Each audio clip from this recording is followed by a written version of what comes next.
말씀의 주제는 왜 필요한가요?입니다. 자녀로부터 시작을 해서 부모, 가족 그리고 6월로 넘어와서는 이제 성령 교회 그리고 오늘 성례까지 왜 필요한가 하는 것을 함께 나누고 있습니다.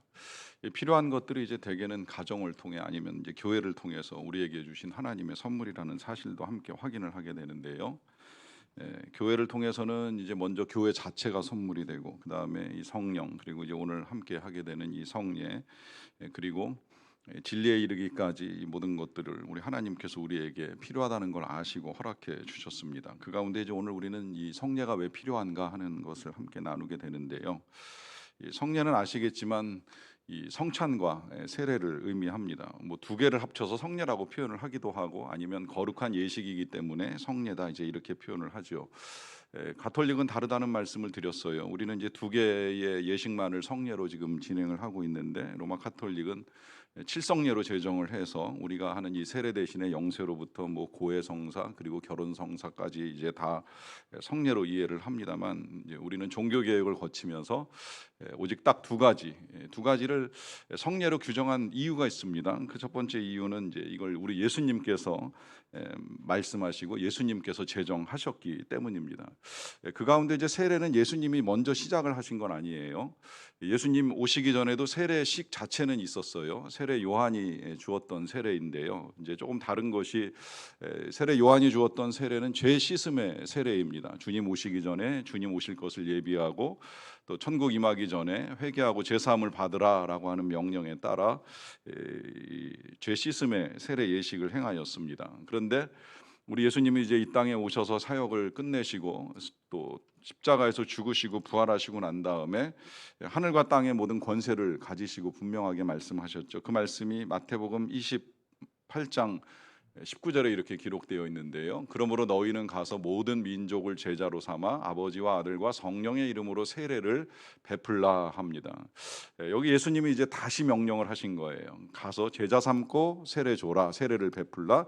다만 이제 이때의 세례가 달라진 건 아버지와 아들과 성령의 이름으로, 그러니까 하나님과 예수님, 성령님 삼위일체의 이름으로 세례를 주라 해서 세례 요한의 세례와 우리 예수님이 명하신 세례가 이제 조금 구별이 됩니다. 그동안에는 죄 씻음의 세례였다라고 한다면 이제 예수님이 우리에게 다시 명하신 건 삼위일체의 이름으로 허락하시는 세례라고 할 수가 있겠고요.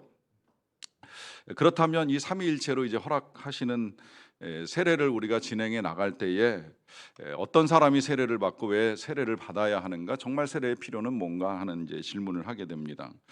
근간에 선교사님을 오래간만에 한번 뵐 기회가 있었는데 선교사님 부모님이 교회를 다니신 지가 얼마 안 됐어요. 선교사님은 대학을 다니면서 신앙생활을 하고 선교사님까지 되셨는데 부모님이 신앙을 갖지 아니한 이 어려움을 계속 기도해 오시다가 이제 근간에 이 홀로 되신 어머니가 이제 조금씩 교회를 출석하시게 되셨어요. 선교사님이 챙길 수가 없기 때문에 이제 가까이에 계시는 권사님께 부탁을 해서 교회를 가실 수 있도록 이제 도와달라 요청을 했는데 이 권사님께서 그 어머니를 모시는 이제 책임감 가운데에 이제 이런 말씀을 하신 거예요. 어떻게 해서든 빨리 세례를 받으시게 하고 싶다. 세례를 받으시도록 하겠다. 이제 이런 이제 의지를 표현하신 거예요. 막상 이제 그래서 세례를 받도록 이렇게 이제 일을 진행시켜 가니까 선교사님 어머니가 당황스러우신 거예요. 왜 내가 지금 세례를 받아야 되느냐? 도대체 그 세례는 뭐고 왜 받아야 되냐? 꼭 받아야 되느냐? 이제 이런 질문을 하시게 된 거죠.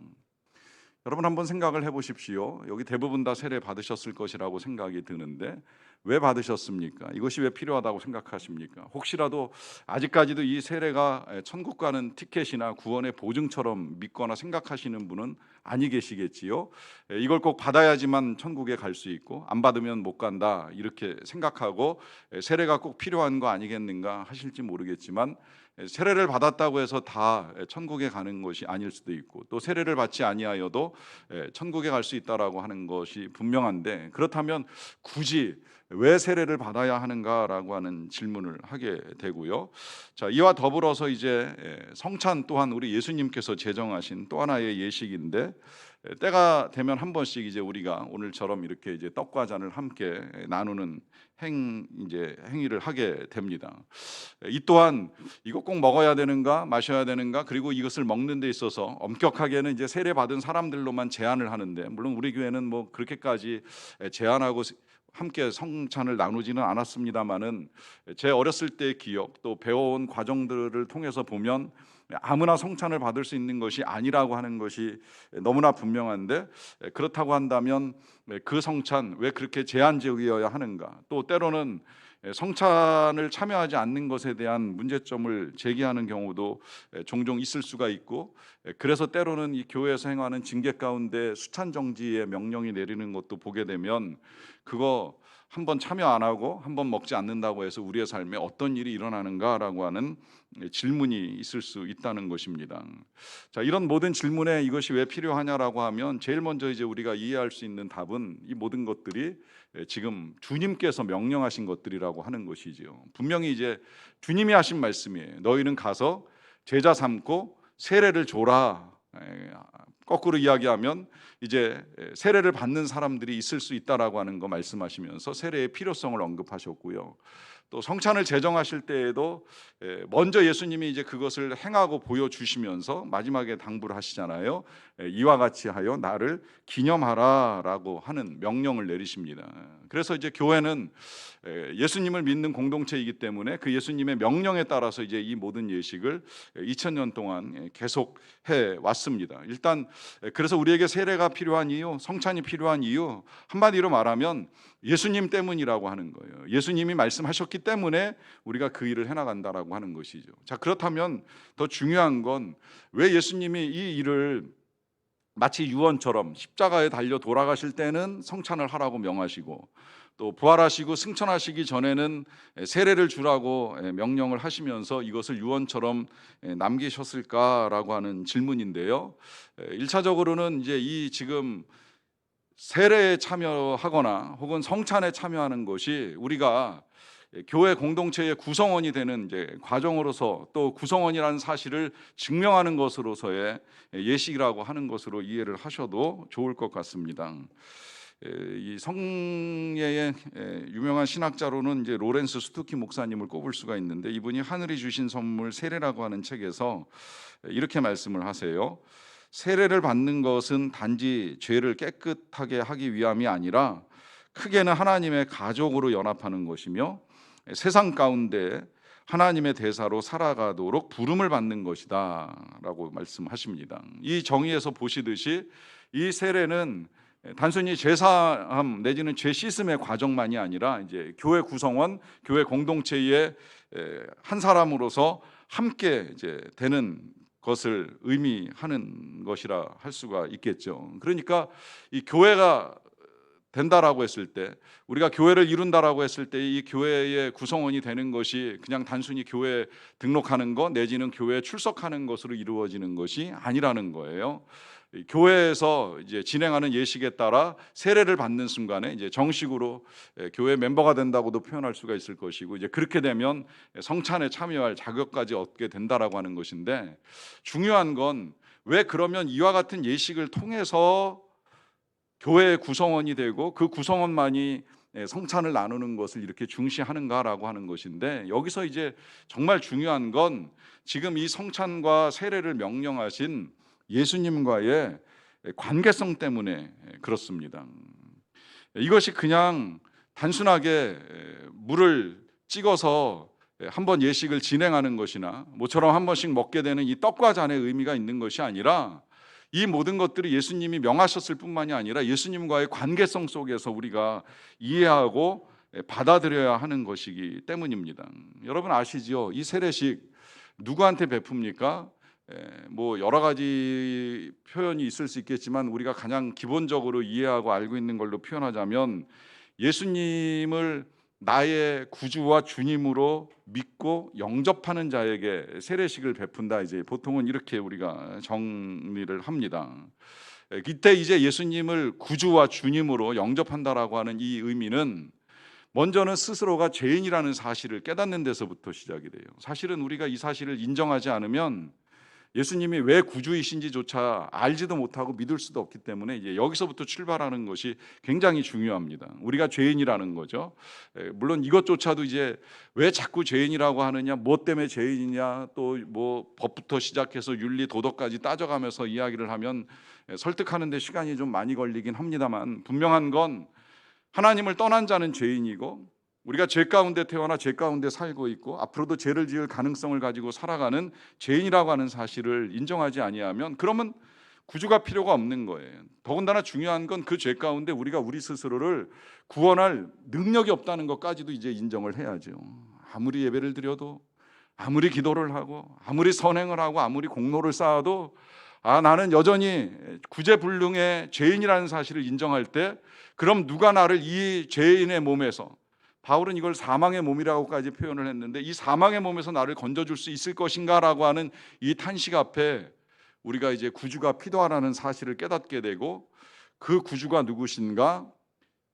나의 죄 때문에, 나의 죄를 대신해서 십자가에서 죽으신 예수님이 나의 구주가 되신 거구나라고 하는 사실을 인정할 때에, 그때 이제 세례가 가능한 것입니다. 그래서 예수님을 구주로 영접하는 자에게 이제 세례가 진행이 되는 것이고, 구주일 뿐만 아니라 이제 한 가지 더 말씀을 드린 건 주인이라고 표현을 했잖아요. 여기서도 이제 우리가 왜 죄인인가라고 하는 사실이 그대로 드러나는 것인데, 죄인은 하나님을 주인으로 믿지 않기 때문입니다. 하나님을 주인으로 섬기지 않기 때문입니다. 내가 내 인생의 주인이라고 생각하고 내 마음대로 행하려고 하는 많은 것들이 우리를 죄인으로 만들어 버립니다. 그러하기 때문에 이 예수님을 영접한다라고 하는 건 인생의 주인을 바꾸는 과정이에요. 더 이상은 내가 주인이 아니라 우리 예수님이 주인이시라는 사실을 고백하고 인정하는 것이 예수님을 영접하는 것입니다. 그래서 이제부터는 내 생각에 따라 살아왔다라고 하면 앞으로는 예수님의 뜻에 따라 살겠다라고 하는 결단을 통해서 이 세례 예식에 참여를 하게 되는 것이죠.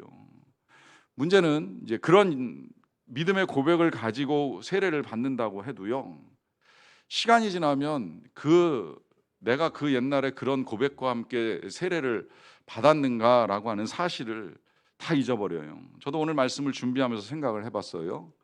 제가 고등학교 1학년 때 세례를 받았는데, 제가 세례를 받을 때의 기억은 제가 세례를 받을 때 물이 특별했다는 것 밖에는 없어요. 그때 때마침 목사님이 이제 이스라엘 성지순례 다녀오시면서 수통에다가 요단강물 이렇게 떠가지고 오셔서 요번에 세례 받는 사람들만 요단강 물입니다 이렇게 이제 강조해 주셔가지고 전 요단강 물로 세례를 받았어요. 근데 그건 사실 아무 의미가 없는 거예요. 세례는 우리 예수님이 요단강에서 세례를 받으시긴 하셨지만 그 위에 제자들은 예수 믿는다고 해서 다 모든 사람들을 요단강으로 끌고 가지 않았어요.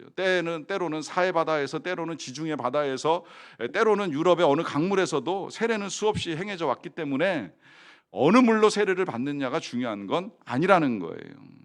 중요한 건 그 세례를 받을 때에 내가 어떤 서약을 하고 어떤 믿음의 상태에서 세례를 받느냐라고 하는 것이죠. 문제는 제가 세례를 받을 때에 저에게 집례를 해주셨던 목사님 앞에서 제가 어떤 서약을 했는지, 어떤 말씀을 들었는지 제가 그걸 기억하지 못한다는 거예요. 전 뒤늦게 이제 제가 목사가 돼서 세례를 집례할 때 제가 세례 주는 대상에게 서약을 시킬 때에 그때 이제 매번 다시 확인을 하는 거죠. 그러니까 그 옛날의 서약이 기억이 되는 것이 아니라 오늘 다시 시행되는 세례 예식을 통해서 그때 내가 어떤 서약을 했는가 하는 걸 다시 새기는 작업을 하는 겁니다. 여러분, 그러하기 때문에 지금 이제 우리 교회에서 뭐 자주는 아니지만 세례 예식이 진행될 때에 그 세례 받는 사람들이 서약하는 내용을 눈여겨보실 필요가 있어요. 그리고 다시 되뇌이셔야 돼요. 나도 저 때에 저 사람처럼 저런 서약으로 내 믿음을 고백하고 세례를 받은 사람이구나라고 하는 사실을 다시 기억하시는 작업이 필요합니다. 여러분, 결혼할 때에 우리가 서약을 하잖아요. 신랑은 뭐 누구를 신부로 맞이하여 이렇게 저렇게 살겠습니다. 또 신부는 누구를 신랑으로 맞이해서 이렇게 저렇게 살겠습니다. 여러분, 어떤 서약을 하고 결혼하셨는지 기억나세요? 뭐 기억을 하실 수도 있지만 못 하실 수도 있는데, 그걸 잊어버렸기 때문에 가정이 어려워지는지는 모르겠지만 적어도 누군가의 결혼식에 가서는 다시 한번 그들의 서약과 혹은 주례를 통해서 결혼이 그런 것이지, 그렇게 살아야 되는 것이지, 되새길 때에 신랑 신부만 복을 받고 행복하게 살아가는 것이 아니라 마음가짐을 새롭게 하는 사람의 가정이 얼마든지 달라질 수 있는 기회를 얻게 되는 거예요. 마찬가지로 이 세례 예식도 그냥 누군가의 예식으로 구경하고 말 일이 아니라 예식이 교회에서 공동체 안에 공적으로 진행되는 이유가 여기 있어요. 사실은 세례 예식 개별적으로 가능합니다. 간혹은 저도 병상에서 세례를 주는 일도 있고, 또 유학생을 위해 이제 개인적으로 세례를 주는 일도 있지만, 아주 그런 특별한 경우 아니면 교회에서 공식적으로 우리가 함께 있는 자리에서 다 같이 진행을 하잖아요. 저는 상황에 따라 그래서 꼭 2부 예배가 아니어도 1부 예배에서 할 수 있으면 1부에서도 하겠다는 생각도 늘 가지고 있는데, 그건 우리가 다 같이 봐야 되는 일이 필요하기 때문입니다. 이때 같이 볼 때 그건 공동체가 그 개인의 수세만을 우리가 축하해 주는 것이 아니라, 나도 그때 그렇게 세례 받았다라고 하는 사실을 다시 기억해야 될 필요가 우리에게 있기 때문입니다. 나도 그와 동일한 믿음으로 신앙을 고백하고 그와 동일한 서약의 내용을 가지고 하나님과 교회 앞에 내 믿음을 드러냈으며, 그렇게 세례를 받았기에 이제 나의 구주는 예수님이시고 내 인생의 주인이 내가 아니라 예수님이라는 사실을 다시 확인하는 작업이 우리 모두에게 필요하기 때문입니다. 이와 같은 예식이 진행됨에 있어서 전 개인적으로 좀 아쉬운 건, 이제 우리가 이 침례를 주지 않고 세례를 준다는 사실이잖아요. 침례는 아시겠지만 완전히 이제 물에 담궜다 꺼내요. 근데 이 물에 담궜다 꺼낼 때에 그냥 담궜다 꺼내는 게 아니라 앞뒤에 이 침례자의 멘트가 있는 거 알고 계시지요. 담글 때는 저는 그것도 앞으로 담그는 줄 알았더니 교회에 따라서는 이제 뒤로 눕혀 담그는 경우도 있어요. 그러면 정말 성도들이 완전히 죽는 경험을 하는 것 같은 느낌이 드는데, 그때 선포하는 거예요. 이 사람 누구는 그리스도와 함께 죽었습니다 라고 하면서 물에 완전히 이제 잠그는 거예요. 왜 그런 선포가 진행이 되겠습니까? 그는 죽은 사람이라는 거예요. 십자가에서 예수 그리스도와 함께 못 박힌 사람이라는 의미입니다.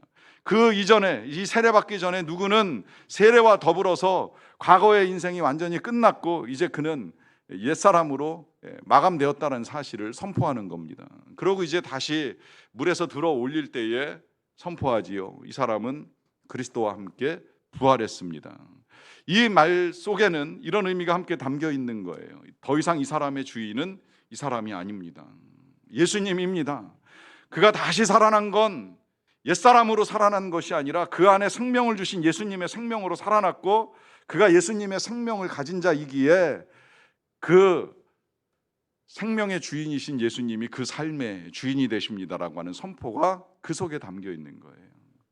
우리가 비록 그렇게 침례를 받지도 아니하였고 또 그렇게 침례식을 하지는 않는다 할지라도, 누군가 세례받는 그 모든 예식을 통해서 우리는 그때마다, 아니 늘 날마다 그런 고백을 하며 살아가야 합니다. 나는 예수 그리스도와 함께 죽은 사람입니다. 그리고 이제 내가 사는 것은 내가 사는 것이 아니라 내 안에 그리스도께서 사시는 것입니다.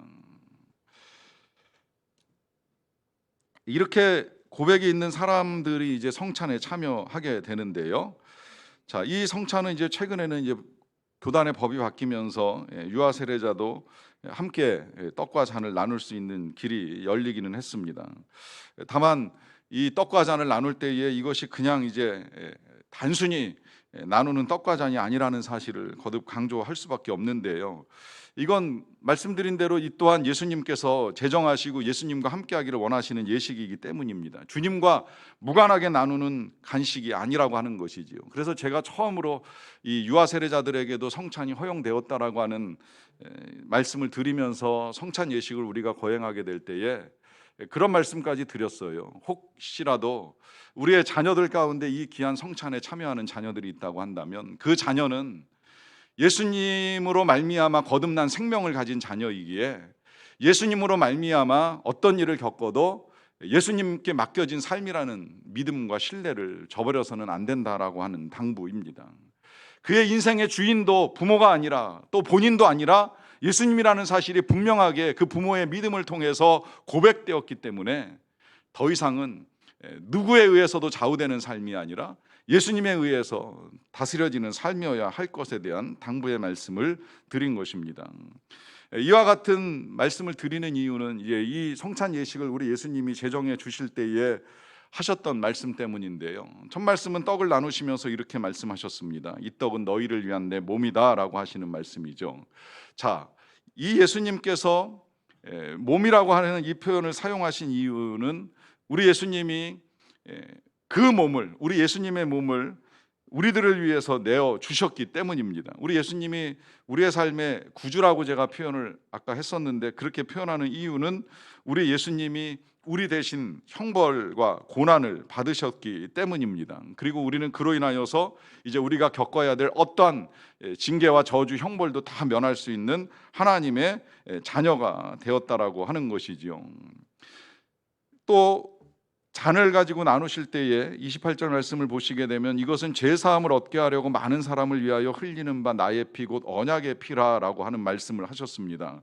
자, 이를 통하여서 이제 예수님이 우리의 죄를 사해 주셨다라고 하는 것이 분명한데, 왜 예수님의 피가 우리의 죄를 사하시느냐라고 하는 이 질문 앞에는 피의 생명이 있고 예수님이 그 생명으로 우리의 생명값을 대신 치러 주셨기 때문이라고 하는 것을 말씀드립니다. 결국 우리의 죄값은 예수님의 피 흘리심으로 해결이 된 거예요. 그래서 이제 이것을 우리가 주중에 신명기 말씀을 들으면서는 도말과 이제 면제라는 용어를 통해서 다시 배우게 됐는데요. 굉장히 중요한 용어인 것 같아요. 여러분, 우리가 죄값을 치루어야 될 사람이지만 면제가 되었을 뿐이라는 거예요. 이 말은 여전히 죄인이라고 하는 의미가 그대로 담겨 있는 거예요. 면제받은 죄인일 뿐이라는 거죠. 형벌을 면제받은 죄인이다. 이걸 또 도말이라고 표현을 했잖아요. 도말이라고 하는 건 이제 덮으셨다라고 하는 거예요. 그러니까 이 덮으시는 과정에 예수님의 보혈, 예수님의 피가 그 역할을 해주신 거예요. 그래서 이제 더 이상 하나님은 우리의 죄도 가려주시고 우리의 형벌도 면하게 해주심으로 말미암아 우리가 하나님의 백성 되어 살아갈 수 있는 은혜를 베풀어 주신 거죠. 문제는 이제 이걸 우리가 잊어버리기 쉬운 삶을 살아가고 있기 때문에 교회는 이제 원래는 정말 매 주마다 이 성찬 예식을 해왔던 거예요. 그래서 잊지 않게 하신 것이지요. 이 교회가 이와 같은 예식을 행하는 건 오늘 이제 본문 마지막에 이것을 기억하라라고 하시는 말씀을 하셨기 때문인데요. 사람은 근본적으로 이제 자꾸 잊어버리는 습성을 가지고 살아갑니다. 나이가 들면 더 그게 심해지잖아요. 자, 이 잊는 것을 막기 위해서 처음에 교회가 세워질 때 생각을 해보세요. 일주일에 한 번 모여가지고 예배드리고 말씀 듣고 그러고 이제 흩어지면 이제 더 이상 뭘 들을 기회가 없어요. 지금처럼 개별적으로 성경책을 가지고 있는 것도 아니고, 그렇다고 집에서 뭐 진짜 유튜브 켜가지고 영상으로 누구 설교를 또 더 추가로 이제 들을 수 있는 것도 아니고, 뭘 보고 들을 수 있는 기회가 없어요. 교회 와서 딱 예배 한번 드리고 나면 더 이상 아무것도 우리가 들을 기회가 없는 시대에 살았던 성도들이 있어요. 물론 지금도 이 예배 한 번으로 끝나시는지 아니면 집에서 또 다른 은혜의 방편들을 찾으시는지는 모르겠지만, 교회가 당시 처음에 만들었을 때에는 성도들에게 전달할 수 있는 것이 딱 한 번의 설교 이외에는 아무것도 없었던 시절이 있습니다. 자, 그러면 그 들은 내용을 가지고 얼마나 기억하고 얼마나 잊지 않고 살아갈까요? 물론 뭐 접할 수 있는 것들이 많지 않기 때문에 그걸 늘 되뇌이고 기억하며 살아가기 어쩌면 우리 시대보다 더 좋지 않았을까 하는 생각도 해요. 우리는 열심히 또 들어도 일단 돌아서면 금방 열리게 되는 이 전화기를 통해서 또 다른 것들을 많이 이제 우리 머릿속에 넣다 보니까 이 예배 시간에 우리가 들었던 것을 기억하는 건 어쩌면 더 어려울지도 모르겠다라고 하는 생각을 하긴 하는데, 어쨌든 그 시대에는 이 다른 방법으로는 말씀을 듣거나 볼 기회가 없다 보니까 이제 교회가 그 다음에 이제 그 힘썼던 것들이 보여주는 겁니다. 이제 그래서 교회 안에 들어오면 많은 그림들이 있었고 많은 조각들이 있었어요. 심지어 그 교회가 꼭 이런 건물이 아니어도 동굴로 만들어진 교회를 들어가 봐도요, 옛날 교회 동굴에는 들어가 보면 벽마다 다 벽화가 그려져 있어요. 그 벽화의 주인공은 항상 예수님인 거예요. 그래서 교회 올 때마다 그 벽화를 보게 한 거예요. 귀로 듣는 것만으로 부족하니까 눈으로 보면서 기억할 수 있게 한 거죠. 그 보는 것이 이제 그림이 될 수 있으면 그림이고 조각이 될 수 있으면 조각으로 이제 보여주면서 교회 왔다 갈 때에 그냥 단순히 듣고 가는 것이 아니라 보고 가도록, 그래서 눈으로 기억하고 귀로 기억할 수 있는 이제 다양한 방편들을 만든 거죠. 그만큼 주님을 기억하고 잊지 않고 살아가는 것이 중요하기 때문이라고 하는 것인데, 이런 이제 우리의 속성을 주님이 너무 잘 알고 계셨던 거예요. 그러니까 우리 주님이 많은 말씀을 남겨주셨을 뿐만이 아니라 이제 눈으로 볼 수 있는 두 가지 예식을 제정해 주셨는데, 그 하나가 세례이고 또 하나가 성례가 되는 거예요. 특히나 이 성례는 그냥 단순히 이제 보는 것만으로 끝나는 것이 아니잖아요.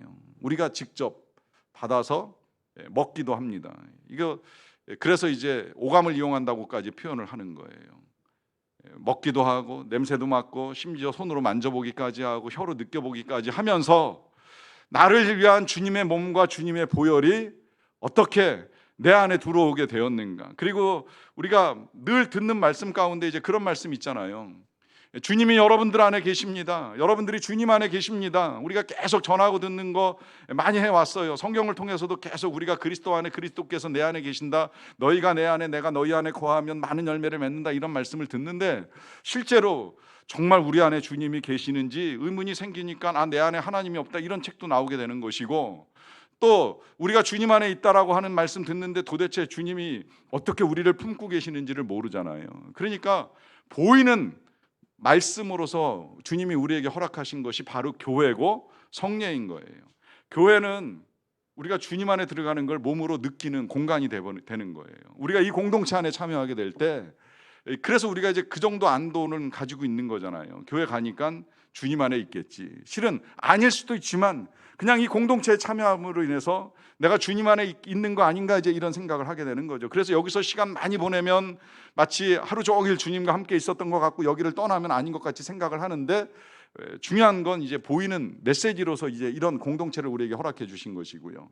역으로 주님이 우리 안에 계시는 걸 우리가 늘 잘 이해하지 못하고 믿지 못하다 보니까 이 성찬 예식이 이제 그걸 또 도와주는 거예요. 우리가 주님이 제정해 주신 이 떡과 잔을 마시는 이 행위를 통해서 주님이 내 안에 계시는 게 맞지, 메시지를 우리에게 주시는 거예요. 그래서 설교는 들리는 말씀으로 전해주시는 하나님의 메시지라고 한다면, 성찬은 보이는 메시지로 혹은 우리가 경험하는 메시지로 우리에게 전해주시는 하나님의 뜻이라고 할 수 있습니다. 그래서 우리에게 성찬이 필요합니다. 여러분, 오늘 이 떡과 잔을 함께 먹고 나누실 때에 이와 같은 주님의 은혜가 우리에게 있다는 사실을 믿으면서 주님이 나와 함께 계시다는 믿음을 가지고 살아가는 우리 모두가 되기를 간절히 바랍니다.